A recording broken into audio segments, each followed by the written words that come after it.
사도신경의 교리적 문제를 우선 이제 알아야 됩니다. 먼저 동정녀에 대하여 이는 성령으로 잉태하사 동정녀 마리아에게 나시고, 사도신경 가운데 이 구절이 있죠?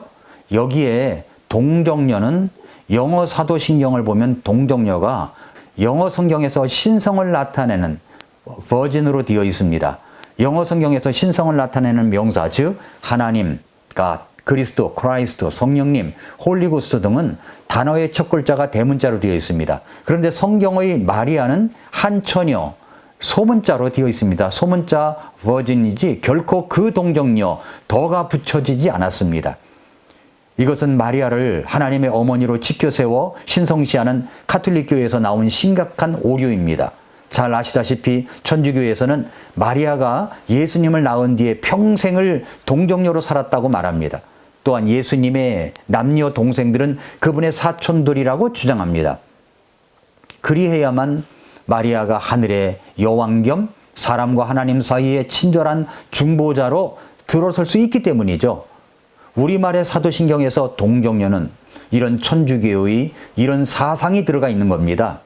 그러므로 우리는 킹제임스 흠정령 성경처럼 버진을 동정녀가 아니라 처녀로 바르게 번역해서 읽고 그렇게 이해해야 하는 겁니다. 이 부분은 명백하게 천주교의 잘못된 믿음에서 나온 것입니다. 또 그분께서 지옥에 내려가셨다가 삭제되었습니다. 영어와 원어 그리고 카톨릭교회의 사도신경에는 이 말이 있지만 개신교 사도신경에는 이 부분이 삭제되어 있습니다. 카톨릭교회에서는 그분께서 저승에 갔다고 버젓이 신성모독을 하고 있습니다. 원래 원문대로라면 예수님께서 죽으시고 묻히시고 지옥에 다녀오셨다라고 번역을 해야 합니다. 그런데 이것을 우리말로 그대로 번역하면 카톨릭에서 주장하는 연옥과 림보 등의 개념과 연관되기 때문에 아마도 개신교에서는 이것을 받아들일 수가 없다 하여 뺀 것 같습니다. 성경은 이 부분에 대하여 무엇이라고 말씀하고 있느냐면 마태복음 12장 40절에서 예수님은 요나와 같이 밤낮으로 사흘 동안 땅의 심장부, 중심부입니다. 땅의 심장부에 있으리라고 말씀하셨습니다. 사도행전 2장 27절에서는 시편 16편 8절부터 11절을 인용하여 이렇게 이제 이야기를 합니다. 이는 주께서 내 혼을, 예수님의 혼을 지옥에 남겨두지 아니하시고 주의 거룩한 자가 썩음을 보지 아니하게 하실 것이기 때문이라 했습니다. 그러니까 예수님께서는 분명히 지옥에 갔다가 오신 것입니다. 부활한 것입니다. 개역 성경에는 이 지옥을 음부라고 했는데 이 음부라는 말은 불교 용어죠. 예수님은 분명히 십자가에 달린 강도에게 약속하신 대로 낙원에, 즉 지하세계의 지옥 부분에 내려가셨다가 올라오신 것입니다. 예수님께서 4장 8절부터 10절에서도 이렇게 말씀하셨습니다. 그러므로 그분께서 이르시기를 그분께서 높은 곳으로 올라가실 때 포로로 잡힌 자들을 포로로 이끄시고 사람들에게 선물을 주셨도다 하시느니라. 이제 그분께서 올라가셨은즉 그것은 곧 그분께서 또한 먼저 땅에 더 낮은 부분들로 내려가신 것이 아니면 무엇이냐? 내려가신 그분께서 또한 모든 하늘들보다 훨씬 위로 올라가신 바로 그분이시니 이것은 그분께서 모든 것을 충만하게 하려 하심이라 했습니다. 그러니까 예수님께서 지옥에 내려가셨습니다. 이 부분을 천주교에서는 드러내려고 하였고 개신교에서는 막으려고 했습니다. 왜 그럴까요? 천주교에서는 죽은 자들을 위해 기도하는 관례가 있어서 죽은 자들을 위하여 기도하면 연옥에서 천국으로 갈 수 있다고 잘못된 교리를 만들어 그대로 믿기 때문입니다. 그래서 베드로전서 3장 18절부터 20절에서 예수님께서 죽은 자들에게도 다시 복음을 전했다고 선포하고 주장하고 있는 겁니다. 이 부분에서 헷갈리기 쉬운데 잘 들어보십시오. 18절에 이것은 그분께서 육체 안에서 죽임을 당하셔서되 성령으로 말미암아 살아나셔서 우리를 하나님께로 데려가려 하심이라. 그분께서 또한 성령으로 말미암아 감옥에 있는 영들에게 가사 선포하셨는데 이 영들은 노아의 날들에 방주를 예비하는 동안 곧 하나님께서 한번 오래 참고 기다리실 때 불순종하던 자들이라. 말씀의 문맥을 잘 이어서 봐야 됩니다.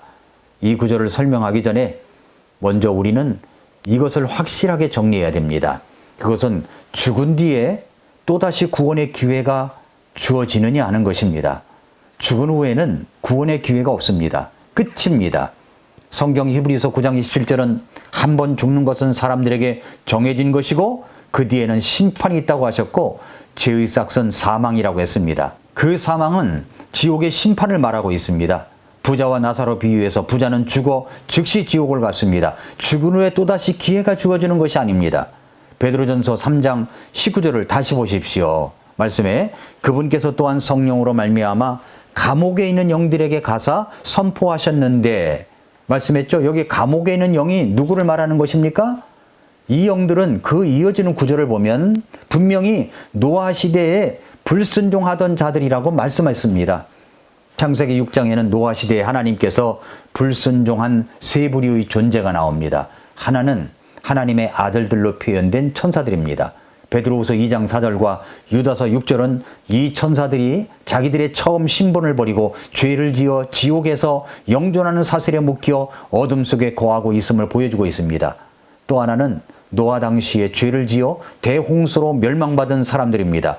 그리고 세 번째로는 천사들과 사람들 사이에 태어난 하이브리드 거인 종족입니다. 물론 이들도 모두 대홍수 때 멸망했습니다. 이 세 부류가 베드로전서 3장 19절에 나오는 감옥에 있는 영들로 이해될 수 있습니다. 사람이 영은 가지고 있지만 성경에서 구체적으로 영이라 불린 적이 없기 때문에 여기에 영들은 천사들과 그들이 낳은 하이브리드 거의 종족을 뜻한다고 볼 수 있을 것입니다. 그러므로 우리는 이것을 분명하게 알아야 됩니다. 사람이 살아있을 때 구원받을 기회가 주어지는 것이지 죽은 후에는 구원받을 기회가 주어지는 것이 아닙니다. 그래서 예수님께서 감옥에 있는 영들에게 복음을 선포했다고 할 때 이 선포하다로 번역된 그리스어는 복음을 선포했다는 유앙겔리조가 아니라 선언하였다고 하는 단어인 퀘리스입니다. 그러므로 베드로전서 3장 19절은 예수님께서 그들에게 가셔서 일방적으로 자신의 승리와 그들의 정죄를 선포하셨다는 것을 보여주는 구절입니다. 이 구절을 가지고 연옥서를 만들어내고 복음을 들을 수 있는 기회가 있다고 가르치는 것은 전혀 성경적이지 못하며 자기들이 만들어 놓은 교리를 합리화시키는 아주 악한 짓입니다. 그 다음에 이제 사도신경 속에 들어있는 고백 속에 보면은 거룩한 공예라는 말이 나오죠. 성령을 믿사오며 거룩한 공예와 성도가 서로 교통하는 것과 죄를 사하여 주시는 것과 몸이 다시 사는 것과 영원히 사는 것을 믿사옵나이다. 아멘 하는 구절이 있습니다. 여기에서 거룩한 공예라는 말이 나오죠. 거룩한 공예.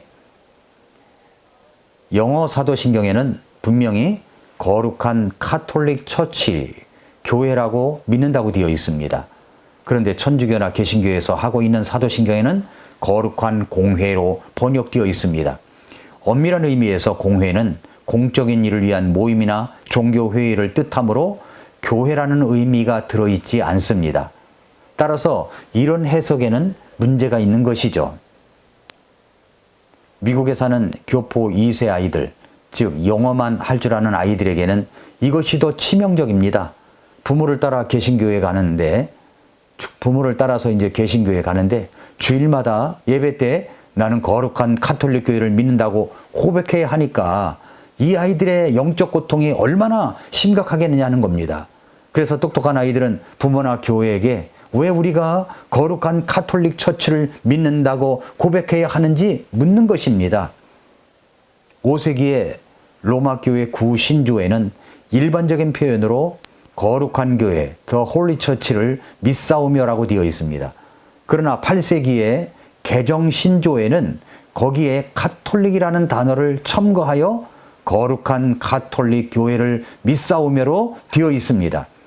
카톨릭이라는 말이 소문자로 쓰인 경우에 원래의 사전적 의미로는 보편적인 혹은 전우주적인으로 카톨릭 교회라는 말 자체가 반드시 로마 카톨릭 교회를 가리킨다고 할 수는 없습니다만 영어 사도신경에서처럼 카톨릭이라는 말이 대문자로 쓰이면 사전적 의미를 벗어나 로마 카톨릭 교회를 가리키기 때문에 예배 시에 사도신경을 암송하는 것은 사실 큰 문제가 될 수가 있는 것입니다. 카톨릭이라는 말은 중세 카톨릭 교회의 권위를 높이기 위해서 인위적으로 삽입된 것으로 보입니다. 따라서 거룩한 공예를 예수님의 몸인 거룩한 교회로 고칠 수도 있었는데 고치지 않은 거죠. 그런데 사실 이것도 문제가 있습니다. 과연 교회가 거룩할까요? 지상의 교회는 구원받은 성도들로 구성되어 있고 말 그대로 죄 가운데 있는 인생들의 모임입니다. 이것이 과연 거룩할까요?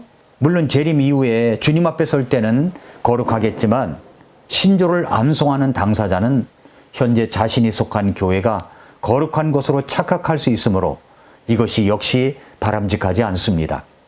새로 나온 사도신경에는 가톨릭을 반영하여 거룩한 공교회를 믿는다고 되어 있지만 이것은 사실 천주교의 주장을 그대로 답습한 것에 불과합니다. 자, 또 사도신경에 들어있는 것 중에 성도가 서로 교통하는 것과 라는 말이 있어요. 성령을 믿사오며 거룩한 공예와 성도가 서로 교통하는 것과 죄를 사하여 주시는 것과 이런 말이 들어있습니다. 개신교의 사도신경의 표현인 성도가 서로 교통하는 것은 성도들이 서로 영적으로 교제하는 것을 말하는 것일 겁니다. 성경은 구원받은 모든 사람들은 모두 성도라고 부릅니다. 그러나 천주교에서는 그렇지 않습니다.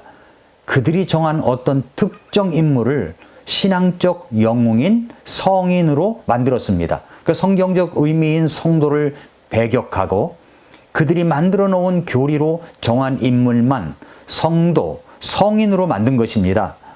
그런데 놀라운 것은 로마 가톨릭 천주교에서 성도들이 서로 교통하는 것은 이 세상에 살아있는 성도들뿐만 아니라 죽은 성도들에게까지 확대하여 성인 숭배와 죽은 사람에게 기도하는 교리를 만들어 놓았다는 말입니다. 로마 가톨릭 천주교에 정한 성인은 죽은 지 오랜 세월이 경과한 후에 특별한 심의를 거쳐서 서품을 하는데 이것은 대단히 비성경적인 성경에도 없는 것들입니다. 죽은 자와 교통하는 것은 사탄의 속임수입니다. 이것은 성경이 엄격히 금하는 사항입니다. 그런데 천주교에서는 이런 성인들이 공덕을 넘치도록 쌓아서 다른 사람들에게 나눠줄 수 있다고 믿고 있습니다. 이것이 바로 그들이 믿고 있는 성인들의 통공이라고 부르는 겁니다. 천주교는 그렇게 믿고 성도가 서로 교통하는 것과를 고백하는데 개신교에서는 또 다르게 생각하고 있다니 이 모든 것이 천주교의 잘못된 누룩입니다. 그 다음에 사도신경 말 가운데 저리로서라는 말이 나와요. 하늘에 오르사 전능하신 하나님 우편에 앉아 계시다가 저리로서 산자와 죽은 자를 심판하러 오시리라. 여기에 저리로서가 무슨 뜻일까요? 이 뜻을 아는 사람은 많지 않은 것 같습니다. 이 말은 그곳을 가리키는 저리에다 으로부터를 뜻하는 조사, 로서가 붙어서 이루어진 표현인데 이 말은 예수님께서 자신이 올라가신 그 하늘 바로 거기로부터 다시 땅에 오신다는 것을 말하는 것입니다. 그러므로 사도신경은 사도들이 만들어 놓은 신앙 고백이 아닙니다. 이 사도신경은 교리적인 많은 문제를 안고 있습니다. 이것을 교회에서 구원받은 사람들이나 그렇지 않은 사람들이 같이 암송하고 고백하게 하여 마치 구원받지 않은 사람도 이것을 고백함으로 자신이 무슨 구원받은 것이냐 착각하게 만들 수가 있습니다.